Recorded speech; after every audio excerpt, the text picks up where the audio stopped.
दोस्तों, भारत का edible oil यानी कि खाने के तेल का इंपोर्ट बिल 2025-26 ऑयल ईयर के पहले 8 महीनों में 20% बढ़ गया है और इसकी वजह है ग्लोबल कीमतों में बढ़ोतरी और साथ ही इंपोर्ट वॉल्यूम में भी बढ़ोतरी।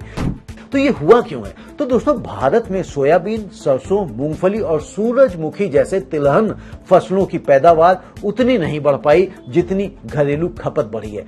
पाम ऑयल, सोया ऑयल और सनफ्लावर ऑयल जैसे प्रोडक्ट्स के लिए भारत इंडोनेशिया, मलेशिया, अर्जेंटीना और यूक्रेन जैसे देशों पर निर्भर है।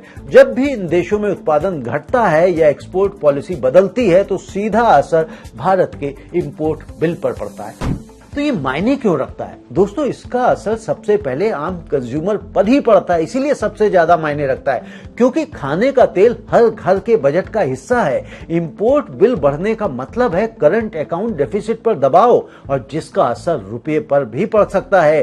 किसानों के लिए ये एक तरह से चूका हुआ मौका है। अगर घरेलू तिलहन उत्पादन बढ़ता तो उन्हें बेहतर दाम मिल सकते थे।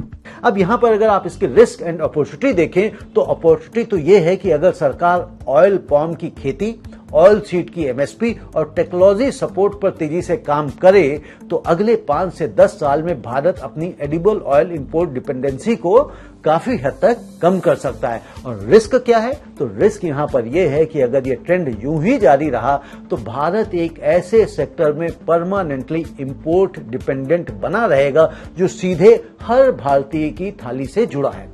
अब इसके लॉन्ग टर्म इंपैक्ट की अगर आप बात करें दोस्तों, तो 1 महीने में इसका असर रिटेल कीमतों पर दिखाई देगा और 1 साल में ये करंट अकाउंट और इंपोर्ट पॉलिसी पर असर डालेगा। अगर अगले 5 साल में स्ट्रक्चरल बदलाव नहीं हुआ तो ये भारत की सबसे बड़ी कमोडिटी वल्नरेबिलिटी बनी रहेगी।